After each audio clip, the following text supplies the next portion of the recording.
자, 오늘은 예수 외에 다른 이름은 없습니다. 그러나 라는 제목으로 하나님의 말씀을 좀 여러분과 함께 나눠보려고 합니다. 여러분, 오늘 이 말씀의 배경이 되는 사건은 이제 어떤 일이었냐면 베드로가 태어날 때부터 안진뱅이, 걷지 못하는 사람이 있었는데 그 사람을 성전 그 문 앞에서 나사렛 예수 그리스도의 이름으로 일어나 걸으라 딱 외쳐가지고 정말 그 사람을 일어나 걷게 했습니다. 그러니 뭐 예루살렘 그 도시가 이제 난리가 난 거죠. 어떻게 이런 일이 있을 수 있냐. 그러니까 사람들이 이제 막 도대체 베드로 누구야? 아, 그 사람 뭐 예수의 제자였고 막 이러면서 베드로에게 엄청나게 많은 사람들이 막 몰려들기 시작했어요. 그리고 베드로는 그 많이 몰려든 사람 앞에서 정말 담대하게 예수 그리스도의 그 복음, 그 소식을 전했어요. 예수님이 십자가에 죽으셨고 나중에 부활하셨다. 그렇게 담대하게 하나님 나라의 복음, 예수님의 그 이야기를 했는데 여러분, 이것이 베드로에게 있어서 또 다른 시련의 시작이 되었습니다. 이 이야기를 들은 유대교에 있는 지도자들이 화가 많이 났어요. 왜냐하면은 이제 사두개인들은 부활이 없다고 믿는 사람들이었거든요. 근데 막 지금 이 베드로가 하는 얘기가 예수님이 십자가에서 죽으셨다가 부활했습니다. 막 이런 얘기를 하니까 일단 그것도 자기네들 교리랑 안 맞기도 하고, 그리고 막 자기들이 그렇게 미워했던 예수님의 그 제자가 이렇게 기적을 일으키고 사람들로부터 주목을 받는 게 그냥 너무 싫었어요. 그래서 결국 이제 유대교 지도자들이 베드로와 요한, 예수님의 제자죠. 이 베드로와 요한을 체포했어요. 그리고 나서 이제 바로 신문을 하지 못하고 이제 다음날 아침에 이 둘을 불러들였어요. 이제 재판정으로 데려온 거죠. 그 유대교의 최고 지도자들이 모이는 그 회의를 가리켜서 성경에서 이제 나오는 표현이죠. 산헤드린 공의회라고 있어요. 산헤드린 공의회. 그러니까 여러분, 유대인들은 어떤 회의와 이런 안건들을 결정하고 조정할 때 이 사람들은 종교심이 되게 강한 사람이었잖아요.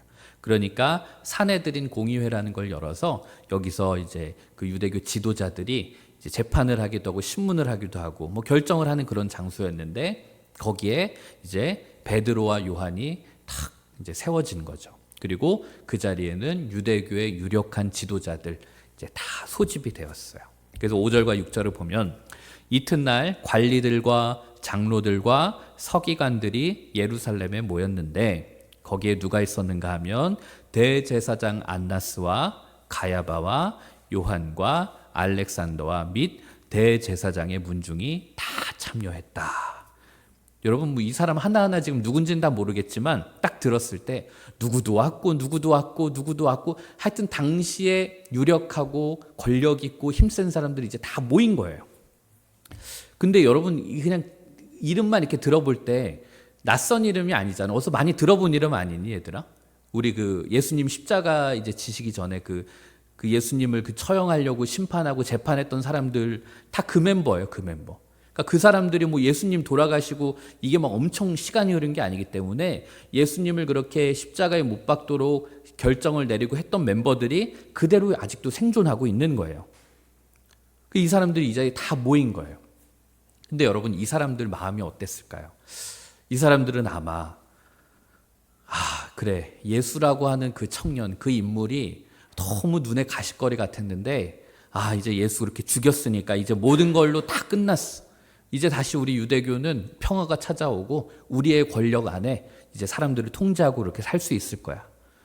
이제 모든 게 끝났다고 생각했어요. 그랬는데 갑자기 한 2달 만에 이제 그 예수의 제자라고 하는 사람들이 분명히 조금 뭔가 좀 덜 떨어진 것 같고 뭔가 좀 겁쟁이인 것 같고 별로 걔네들은 막 예수님 이제 돌아가셨으니까 이제 뿔뿔이 흩어질 줄 알았던 그 제자들이 갑자기 성령을 받았다는 둥 막 그러면서 곳곳에서 예수의 이름으로 안진뱅이를 일으키고 걷지 못한 사람 일으키고 기적을 일으키고 막 예수 그리스도의 복음을 전하는 거예요.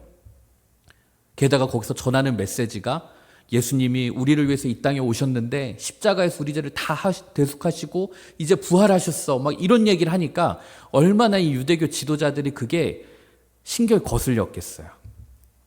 그러니까 이제 이 사람들이 이거 그냥 둬선 안 되겠다. 너무 이 파급력이 장난이 아니네. 그래서 이 사람들이 비상사태가 선포된 거예요. 자기들끼리 다 모여봐. 안 되겠어. 이거 그냥 뒀다가는 큰일 나겠어. 그래서 이제 자기들끼리 모여서 흔히 우리식 표현으로 하면 비상대책회의가 열린 거예요. 다 모였어요. 이제 7절 한번 볼게요. 사도들을 가운데 세우고 베드로와 요한을 이제 그 재판장 한가운데 세우고 물어보는 거예요. 야, 너희가 무슨 권세와 누구의 이름으로 이 일을 행했냐? 따져 묻는 거죠. 도대체 너희가 무슨 누구 백으로, 야, 너 이 구역에서 누구 맘대로 네가 지금 이런 일을 하는 거야? 너 뒤에 누구 백이 있어? 너 누구 믿고 이러는 거야? 쉽게 말하면 이 사람들이 이렇게 따져 묻는 거예요. 지금 막 여러분 이스라엘에 있는 그 일반 대중들은 지금 베드로와 요한이 예치는 예수 그리스도의 부활 사건 그 이야기에 막 점점 빠져들고 있었거든요. 그러니까 유대교 지도자들이 이제 불안하니까 여기서 이렇게 불러다 놓고 기선제압을 하는 거예요. 여러분 그렇잖아요. 사람이 너 자꾸 그러면 내가 고발해 버릴 거야. 너 법적으로 고소할 거야. 이러면 사람들 약간 움찔한다고요. 그래서 여러분 막 그런 거 있잖아. 막 신문 기자들도 막 기사 썼는데 정치인들 뭐 누구 사회 잘못된 사람 썼는데 그 사람들 1차 반응이 뭐예요? 막 경고하고 당신 이러면 법적으로 어떻게 할 거야? 막 이러면 이제 움츠려드는 것처럼 지금 이때도 이 유대교 지도자들이 지금 불러가지고 이 베드로와 요한을 겁박하는 거예요. 겁을 주는 거예요. 이거 안 되겠구만. 야, 니네 뭐야? 막 이러고 이제. 근데 생각해봐요, 여러분. 사람들이 그런 어떤 권력기관이나 이런 데 탁 홀로 던져지면 무섭다고요. 두렵고. 여러분들도 막 예를 들어서 어디 면접 하나 보러 갔는데 막 교수님들 쫙 앉아있고 이러면은 사람 마음이 약간 움찔한다고요. 그러니까 이제 이런 식으로 겁을 준 거예요. 한 번만 더 이래봐. 가만 안 둬. 이제 진짜 큰일 난다. 이제 그런 기선제압을 하려고 베드로와 요한을 모아서 이제 이 산헤드린 공회에 세웠는데 재밌는 건 여러분 베드로와 요한이 그렇게 호락호락하지 않는 거예요. 이 정도 하면 겁을 먹고 흔히 이 정도 하면 좀 쫄아야 되는데 베드로와 요한이 겁을 안 먹어요. 그래서 오늘도 이 8절을 한번 볼게요. 이에 베드로가 성령이 충만하여 이르되 백성의 관리들과 장로들아 딱 외치는 거예요. 여러분 사실 누구나 지금 이 상황에서는 겁을 먹는 게 오히려 정상입니다. 서슬이 퍼런 우리를 죽이겠다고 하는 그런 권력자들 앞에서 베드로가 여러분 조금도 주눅들지를 않아요. 너무 담대하게 얘기하는 거예요. 여러분 근데 베드로가 원래부터 이런 사람은 아니었어요. 베드로 알잖아요, 여러분. 배신의 아이콘. 예수님 저는 예수님 부인하지 않겠습니다. 이랬는데 나중에 베드로 예수님 3번 부인하고 그리고 막 도망치고 그랬던 사람이라고요. 평소 우리가 알던 베드로였다면 여기서 정말 싹싹 빌고 죄송합니다. 제가 잘못했습니다. 딴 얘기했네요. 막 이럴 수도 있는데 베드로가 여러분 조금도 주눅들지 않고 여기서 이야기해요. 어떻게 이렇게 담대할 수 있었을까요? 어떻게 이렇게 겁이 없을 수가 있었을까요? 성경은 오늘 그 비결을 뭐라고 얘기하냐면 그가 성령이 충만했기 때문에 그렇다. 분명하게 성경은 얘기를 해줘요. 여러분 오늘 이 말씀 보면서 여러분들에게 해주고 싶은 이야기는 여러분들이 인생을 살면서 어떤 극심한 두려움의 순간에 빠질 때가 있을 거예요. 당장은 여러분들이 입학이나 대입시험에서 면접을 보거나 두려울 때가 있을 거고요. 뭔가 학교 선생님한테 불려가서 혼날 때 뭔가 두려움이 있을 수도 있고 혹은 막 무서운 사람 앞에 가서 막 싸워야 될 때 어떤 그런 두려움이 있을 수도 있고 그런데 오늘 이 말씀 잘 기억하면서 그때 여러분들이 하나님 제 마음을 담대하게 해주세요. 제 안에 성령이 충만하게 역사할 수 있도록 해주세요. 그렇게 성령의 충만을 사모할 수 있기를 바랍니다. 그러면 하나님께서 여러분들에게도 이 베드로와 같은 그런 담대함과 어떠한 권력 앞에서도 조금도 주눅들지 않는 그런 용기를 허락해 주실 줄 믿습니다. 수많은 교회사의 역사 속에서 정말 위대한 신앙인이라고 했던 사람들은 권력에 저항하고 어떤 종교의 개혁을 일어날 때 죽음의 위협 속에서도 조금도 두려워하지 않았어요. 그 이유는 그들도 이처럼 성령이 충만했기 때문인 줄 믿습니다. 그렇기 때문에 여러분들도 어떠한 상황 속에서도 두려울 때마다 하나님 제 안에 성령님께서 저를 담대하게 이끌어 주옵소서 이렇게 기도할 수 있었으면 좋겠습니다. 자, 그러면서 이제 베드로가 그 담대함 속에서 어떤 얘기를 하는가 9절을 한번 볼게요. 만일 병자에게 행한 착한 일에 대하여서 이 사람이 어떻게 구원을 받았느냐고 오늘 우리들에게 질문한다면, 자, 이게 무슨 말인가 하면은 지금 베드로가 여기서 따져 묻는 거예요. 야, 아유, 당신들 종교 지도자라고 하면서 정말 당신들 종교인 맞아? 제사장 맞아? 지도자 리더 맞아? 이 사람들아, 여기 봐. 평생 못 걷던 사람이 걷게 되었어. 태어날 때부터 한 번도 못 걷던 이 안진뱅이가, 이 장애인이 걷게 되었어. 그럼 이거 얼마나 좋은 일 아니냐? 그렇잖아요, 여러분. 누가 아프던 사람이 회복됐고, 못 보던 사람이 보게 됐고, 못 걷던 사람이 걷게 되면 우리도 다 기뻐하고 좋은 일이잖아요. 근데 지금 이 사람들은 그 평생 못 걷던 사람이 걷게 됐는데도 지금 이거를 기뻐하지 않는 그 모습을 보는 거예요. 그 베드로가 이 상황 속에서 얘기하는 거죠. 아휴, 그냥 너희들 눈에는 오로지 너희들의 그 권력, 너희들의 그 정치적인 힘, 너희들의 이권만 보이지? 이 인간들아, 중요한 것은 내가 누구 이름으로 이 사람을 일으켜 세웠느냐가 아니라 이 사람이 어떻게 이렇게 구원을 받았고 어떻게 회복됐냐, 이게 더 질문을 해야 되는 일이야. 베드로가 지금 그 앞에서 제가 지금 풀어서 얘기하면 그렇게 말을 한 거예요. 그러면서 10절을 보면 이렇게 얘기하죠. 너희와 모든 이스라엘 백성들은 알라. 너희가 십자가에 못 박고 하나님이 죽은 자 가운데서 살리신 나사렛 예수 그리스도의 이름으로 이 사람이 건강하게 되어서 너희 앞에 섰다. 베드로가 당당하게 여기서 말하는 거예요. 그런데 재밌는 거는 여러분 그거예요. 이 정도의 기적과 이 정도의 일을 벌였으면 사실 인간적인 마음으로 내가 이런 일을 했다라고 부풀릴 수도 있어요. 여러분도 그렇잖아요. 뭔가 작은 일을 했는데 우연찮게 내가 했는데 이게 되게 결과가 좋아. 그러면 이거 뭐 제가 했고요. 이렇게 자기를 드러낼 수도 있는 상황인데 베드로는 여기서 당당하게 이 사건을 얘기하면서도 베드로가 뭐라고 얘기하는가 하면 이 안진뱅이를 이렇게 일어나게 한 것은 내가 한 게 아니야. 이것은 나사렛 예수 그리스도 그분께서 하신 것이야. 여기에서 하나님의 이름을 높이고 있는 거예요. 자기를 드러내지 않고 예수님을 높이는 그 모습. 그런데 사람들은 이 생명이고 구원의 예수 그리스도를 알아차리지를 못했어요.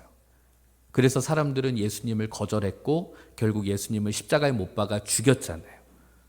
그 이야기를 베드로가 이 상황 속에서 꺼내는 거예요. 11절을 보면 이렇게 죽은 자를 살리시고 이런 기적의 능력의 예수 그리스도, 이 예수는 너희 건축자들이 버린 돌로서 집 모퉁이에 머릿돌이 되었느니라. 자, 이게 무슨 말인가 하면 베드로가 얘기하는 거예요. 야, 너희들은 이 귀한 예수님을 버렸잖아. 마치 공사장에서, 공사판에서 쓸모없는 돌 가져다 버리듯 그 예수님을 버렸잖아. 예수님을 강도보다 더 못한 인간 취급했잖아. 그리고 예수님을 너희들이 십자가에 못 박아 죽였잖아. 그렇게 너희들이 무시하고 쓸모없고 무의미한 존재로 버렸던 그 예수 그리스도를 하나님은 그 예수 그리스도를 다시 살리셔서 가장 중요한 돌, 집 모퉁이의 머릿돌이 되게 하셨다. 베드로는 그 이야기를 해요. 여러분, 모퉁이의 머릿돌이라는 게 뭔가 하면은 우리 흔히 영어에서 코너스톤이라고도 하고, 이게 뭔가 하면은 건축을 할 때, 벽돌을 쌓을 때 가장 기본 기초가 되는 기초석이에요. 그래서 이 돌만 싹 빼면은 건물이 와르르 무너질 수 있는 그런 거를 우리들이 코너스톤, 기초석이라고 그러는데, 지금 베드로는 진짜 베드로는 성령을 받았던 것 같아요. 어쩜 이렇게 말을 잘할 수 있는지. 그 예수님이 부활하셔서 우리의 기초석, 우리의 코너스톤, 우리의 가장 중요한 부분의 역할을 해주시는 그분이 되셨다. 이 말인즉슨 여러분, 베드로는 사실 그 말을 하고 싶었던 거예요. 그래서 우리의 인생에서 예수 그리스도가 없으면 결국 우리는 붕괴될 수밖에 없다. 우리의 삶 속에서 예수라는 기초석이 빠지는 순간 와르르 무너질 수밖에 없다. 예수 이름으로 세워진 교회라 할지라도 그 교회에서 예수 그리스도가 사라지고 예수라는 이름이 없어지는 순간 그곳은 건물일 수는 있지만 교회일 수는 없다. 그리고 우리가 어떠한 상황 속에서도 이 흔들리지 않는 굳건한 기초석이 되는 예수 그리스도를 우리들 마음의 중심에 모시면 우리들은 흔들리지 않을 수 있다. 베드로는 이 말을 하고 싶었던 거고, 저는 여러분들도 이 말씀을 보면서 우리 마음 가운데 예수님을 나의 삶의 기초석으로 모시고, 그리고 나는 이 기초석을 잘 지켜낸다면 내 삶이 아무리 힘들고 어렵고 내가 감당하기 힘든 순간이 온다 할지라도 나는 버텨낼 수 있다. 나는 흔들리지 않을 수 있다. 이 마음의 고백을 할 수 있습니다. 여러분 12절을 보면 그러면서 베드로가 마지막에 이런 멋있는 선언을 하죠. 다른 이로서는 구원을 받을 수 없나니 천하 사람 중에 구원을 받을 만한 다른 이름을 우리에게 주신 일이 없음이라. 유명한 선언이죠, 여러분. 그래서 교회 다니는 사람들은 다 이걸 알고 이걸 마음에 새기고 그래요. 여러분들은 이 구절 들어봤죠? 이 구절 어떻게 생각하세요? 이 구절을 들을 때 마음에 어떤 확신이 드는 사람도 있을 거예요. 그래, 예수님이 나의 길이고 진리야. 그래, 예수님이야. 근데 또 어떤 사람들은 마음속에 근데 저 말 너무 편협한 거 아닌가? 너무 배타적인 거 아닌가? 너무 교만한 주장이 아닌가? 저 말 때문에 지금 다른 종교들은 되게 포용적이고 관대하고 너그러운데 저 구절 하나 때문에 기독교는 되게 뭔가 사람들한테 진짜 막 답답한 사람 취급당하고 꼴통 취급당하고 외골수 취급당하고 어떻게 예수를 믿어야만 천국에 갈 수 있나?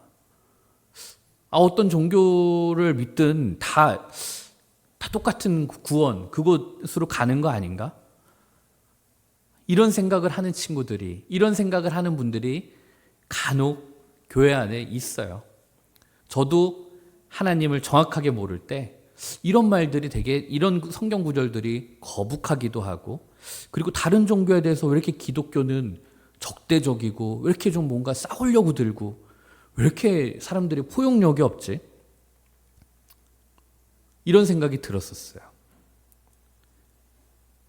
그런데 먼저 제가 여러분들에게 얘기하고 싶은 거는 성경은 일단 우리들에게 구원을 받을 수 있는 다른 이름을 우리들에게 주신 적이 없다.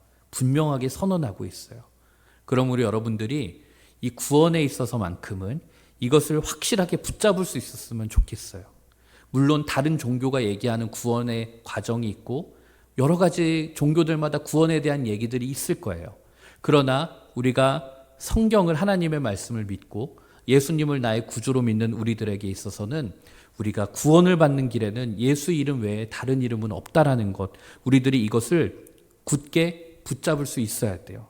여러분, 종교라는 거, 오늘 담임 목사님도 얘기했지만 진리라는 것은 기본적으로 배타적인 것을 갖고 있습니다. 왜냐하면 종교나 진리가 배타적이지 않으면 그건 진리가 될 수 없는 거예요. 오늘 어른 예배 때도 목사님이 예에 들잖아요. 여러분, 2 더하기 2가 7이죠.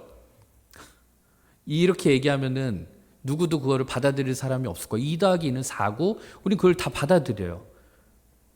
근데 이거를 2 더하기 2가 7일 수도 있어. 2 더하기 2가 10일 수도 있어. 이렇게 얘기하면 여러분 진리가 아닌 거란 말이죠.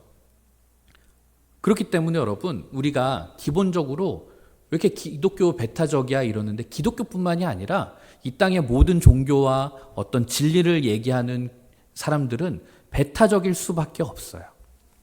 그러니까 그런 걸 가지고 여러분들이 너무 마음에 부담을 갖지는 않았으면 좋겠어요. 다만 제가 그러나라고 하는, 설교 제목에 그러나라고 하는 표현을 넣은 거는 사실 이 이야기를 해주고 싶어요. 여러분, 우리들이 하나님과의 관계 속에서 여러분들의 믿음과 신앙은 분명히 배타적이어야 돼요. 내가 예수 그리스도를 믿음으로써 구원을 받을 수 있다. 근데 중요한 건 여러분, 그 속에서 누군가를 대하는 태도 혹은 누군가의 관계는 우리가 배타적이면 안 된다는 거예요. 자, 한번 잘 생각해 보세요. 여러분 친구 중에는 이슬람을 믿는 친구도 있을 수 있어요. 불교 신자가 있을 수도 있어요. 혹은 무교, 어떤 종교가 없다고 생각하는 것도 일종의 종교인데 그런 무교를 믿는 사람도 있을 거고, 그들은 그게 나름대로의 진리라고 생각하는 건데, 여러분들 우리가 이 사람들이랑 눈에 불을 켜고 싸울 이유는 없다라는 거예요. 그 사람들을 대하는 우리들의 태도, 그 사람들을 대하는 우리가 굉장히 적대적이고 막 경멸하고 무시하고 막 간혹 이런 크리스천들이 있는데, 여러분 그것은 옳은 태도는 아니에요. 제가 예전에 책을 찾아보다가 이런 문장을 봤어요. 여러분 찰스 벤 엥겐이라고 하는 이름 생략해도 돼요. 플러신 학교에 있는 선교학 교수님이 이런 표현을 썼어요. 신앙은 배타적이어야 합니다. 그러나 태도는 포용적이어야 됩니다. 그리고 관계는 선교적이어야 됩니다. 이게 참 저는 되게 와닿았고 참 잘 정리하셨다라는 문장이었는데, 우리들의 믿음과 우리들의 하나님과의 관계 속에서 배타적일 수 있지만 내가 믿지 않는 사람 혹은 불교에 다니는 사람, 이런 사람들에 대해서 우리들이 적대적이기보다는 포용적으로, 너는 그렇게 믿는구나, 너희 종교는 그렇게 생각하는구나, 우리들이 그들을 포용적으로 대할 수 있어야 되고, 그리고 중요한 거는 이거예요. 관계는 선교적이어야 된다. 이건 무슨 말인가 하면, 여러분들이 그 친구를 너 불교 신자니까 너랑 안 놀아, 이게 아니잖아요. 여러분들이 나중에 대학을 가서도 교회 안 다니는 친구들이 있을 수 있고, 혹은 직장에 가서도 상사가 예수를 안 믿는 사람들도 있을 수 있어요. 그러니까 그 사람은 나랑 적이야, 내 반대파야, 이게 아니라 그 사람도 언젠가 복음을 받아들일 수 있는 사람이 될 수도 있고, 내가 그 사람에게 예수 그리스도의 이름을 언젠가 전할 수도 있고, 그런 상황을 우리들이 늘 염두하면서 그 사람과의 관계는 선교적으로 대할 수 있어야 된다는 거예요. 여기서 선교적이다라는 표현은 굳이 우리가 그 사람에게 교리와 막 기독교 용어를 얘기하면서 하지 않아도 우리의 삶을 통해, 우리의 말과 모습을 통해서 저 사람이 복음을 느끼게 하고 예수 그리스도를 느낄 수 있는, 그래서 예수님과 복음에 대해서 관심을 가질 수 있도록 우리가 그렇게 그를 위해 대해서 그를 존중하고 그를 위해 기도할 수 있고 언제든지 그에게 복음을 전할 수 있는 그런 관계, 그렇게는 우리가 살 수 있어야 돼. 그래서 저는 오늘 말씀을 통해서 여러분들에게 해주고 싶은 것은 다른 거 없어요. 여러분들이 학교에서 신앙생활하면서 물론 우리가 몰지각한 그리스도인도 있지만 몰지각한 다른 종교인들도 있어요. 그래서 그 사람들은 또 막 기독교 욕하고 막 너희 예수 그거는 배타적이고, 그 사람들은 그냥 그런 거예요, 수준이. 근데 우리마저 그들을 대하는 태도에서 막 무슨 어린이들 싸우는 것처럼 그렇게 싸울 필요 없는 거예요. 그리고 그 사람들이 믿는 그 종교가 있다면 우리들은 그것을 받아들이지는 않지만 존중해 줄 수는 있어야 돼요. 그래서 저 같은 경우에는 군대에 있을 때 군종병을 하면서 저는 기독교 군종병이었고 불교 법당의 군종병이 있었고 천주교 군종병이 있었어요. 근데 잘 지냈어요. 왜냐하면 우리가 종교는 다르지만 어쨌든 군 종교 안에서의 우리의 사명은 이 군인들이 안전하게 부대 생활을 할 수 있도록 해야 되고 잘 정착해야 되고, 그들이 어떤 살면서 문제가 되고 힘든 것들을 우리들이 도와줄 수 있는 역할이 있기 때문에, 그거는 모든 종교가 갖고 있는 우리들의 공통적 가치관이었기 때문에 그렇게 싸울 일이 없었어요. 그런데 저희는 친하게 지냈지만 사실은 위에 있는 분들은 이게 굉장히 마치 종교 전쟁 같이 벌어졌어요. 그래서 교회가 초코파이를 줬으면 성당은 햄버거를 줘야 되고, 막 법당은 치킨을 줘야 되고, 막 이런 어떤 갈등과 전쟁, 서로 경쟁 이렇게 갔단 말이에요, 여러분. 그러니까 여러분 삶 속에서도 다른 종교에 있는 사람들이랑 막 적이 되고 그럴 필요 없어요. 그냥 너는 그런 쪽을 믿는구나. 그래, 우리가 근데 어쨌든 너희 불교가 그렇다고 누군가를 죽이고 싸우자고 이런 종교 아니잖아. 그러면 우리 기독교도 그래. 우리 그런 가치관에 있어서는 함께 할 수 있는 거지. 하지만 나는 예수 그리스도가 진리라고 믿어. 근데 너는 부처님이 진리라고 믿니? 뭐 그래, 그럼 너는 그렇게 믿자. 우리가 막 누군가를 강요하고 억압하고 그런 어떤 적대적인 관계로 살지 않기를 바랍니다.